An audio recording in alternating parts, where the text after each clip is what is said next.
আর এবার নজর রাখবো বিভিন্ন প্রান্তে জাল ওষুধের কারবার চলছে। জাল ওষুধ ছড়িয়ে পড়ছে দিকে দিকে। উত্তরপ্রদেশ, দিল্লি, বিহারে জাল ওষুধের কারবার, আর সেখান থেকেই নাকি বিভিন্ন রাজ্যে চলে যাচ্ছে জাল ওষুধ। কিন্তু এই জাল ওষুধের কারবার কেন, কি কারণ? আমরা দেখি বিভিন্ন ক্ষেত্রে ডিসকাউন্ট পাওয়া যায়, অনেকটা ডিসকাউন্ট পাওয়া যায়, এরকম ঘটনাও ঘটে। কিন্তু জাল ওষুধ চারিদিকে এভাবে ছড়িয়ে যাচ্ছে কেন? এটা তো সাধারণ মানুষের জন্যও যথেষ্ট ভাবনার, যথেষ্ট ভয়ঙ্কর একটা বিষয়। অভিজিৎ জানাতে পারবে। অভিজিৎ, কোথাও গিয়ে কি তাহলে ডিসকাউন্ট দিতেই এই জাল ওষুধের কারবার?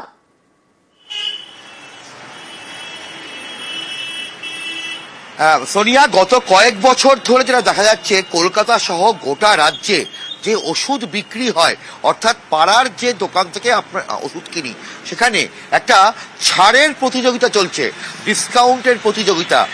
আগে মানে 5% ডিসকাউন্টে কেউ দিত না, আর এখন 20%, কোথাও 22%, কোথাও 25% ডিসকাউন্ট দেওয়া হচ্ছে। এবং কোথা থেকে এই ছাড় দেওয়া হচ্ছে? একটা ওষুধ কিনলে আগে ক্যানিং স্ট্রিটে যে টেরিটি মার্কেট, সেই ক্যানিং স্ট্রিটে যদি সেখানকার ডিস্ট্রিবিউটার থেকেও কেনা হতো, আপনি যদি ওষুধ কিনতে যেতেন, সেখানে আপনাকে হত্যে দিয়ে লাইন দিয়ে পড়ে থাকার পর 16 থেকে 18% ছাড়ে ওষুধ কিনতে হতো। আর এখন পাড়ার বিভিন্ন দোকান 20 থেকে 30% ছাড় দিচ্ছে। আর সেখান থেকেই প্রশ্ন উঠছে ওষুধ বিক্রেতাদের সংগঠন, তারা যেটা বলছেন যে বহু ক্ষেত্রে লোভে পা দিয়ে এই জাল ওষুধ বিক্রি করছেন ওষুধ বিক্রেতারা। কারণ বিভিন্ন বড় বড় ওষুধ কোম্পানিগুলো যে ওষুধ বাজারে আনছেন, সেটা প্রথমে সিএনএফ, অর্থাৎ ওষুধ কোম্পানিগুলো সিএনএফ এর মাধ্যমে তাদের সরাসরি ওষুধ ছাড়ে, এবং সেখান থেকে স্টকিস্ট ওষুধ নেয়, তারপর ডিস্ট্রিবিউটার ওষুধ নেয়, এবং তারপরে পাড়ার যে খুচরো দোকানদার তারা এই ওষুধ বিক্রি করে। ফলে সেই ওষুধে জাল হওয়ার সম্ভাবনা প্রায় নেই বললেই চলে। অন্যদিকে যারা ভুয়ো বা জাল ওষুধ বিক্রি করে, যাদের কারখানা উত্তরপ্রদেশ, দিল্লি, বিহারের বিভিন্ন জায়গাতে ছড়ানো, তাদের থেকে যে জাল ওষুধ বাজারে আসছে, তাদের এজেন্টরা প্রায় 40% ডিসকাউন্ট দিচ্ছে। ফলে পাড়ার যে ওষুধের দোকানদার, এমন অখ্যাত কোনো দোকানদার, তারা কি করছেন? লোভে পড়ছেন, এবং সেই লোভে পড়ে সেই ভুয়ো জাল ওষুধ তারা কিনছেন, এবং তারপরেই তারা ক্রেতাকে, আমার আপনার মতন ক্রেতাকে তারা অনেক ছাড়ে বিক্রি করছেন। ফলে আমরা কিন্তু এই জাল ওষুধ খেয়ে কাজের কাজ কিছুই হচ্ছে না, বরং মৃত্যুর দিকে ঢলে পড়ছি। সোনিয়া, একদমই অভিজিৎ। বেশ,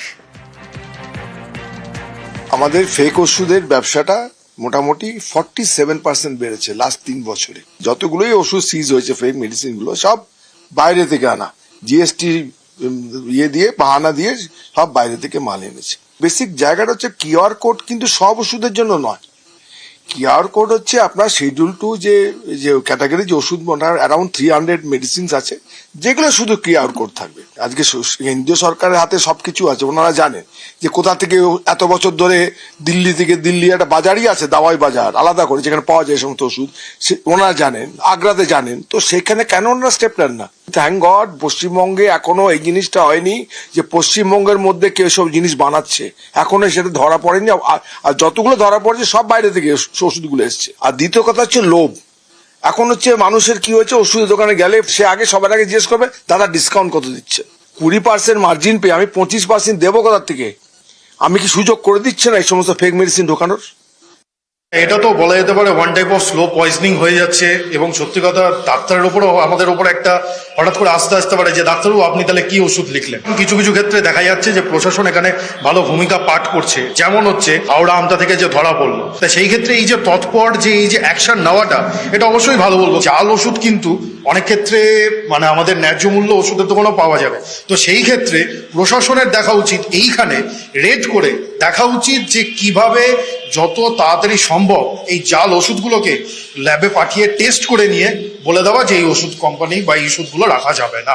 এতে কোনোভাবে দেখা যাবে যে হয়তো সে পেশেন্ট খেলো, কোনো কারণে হয়তো প্রেশার কোনোভাবে কমছে না, উল্টে দেখা গেল যে আস্তে আস্তে দিনের পর দিন বাড়ছে। সেই ক্ষেত্রে একটা মারাত্মক একটা মেডিকেল কমপ্লিকেশন থেকে মৃত্যু হতেই পারে।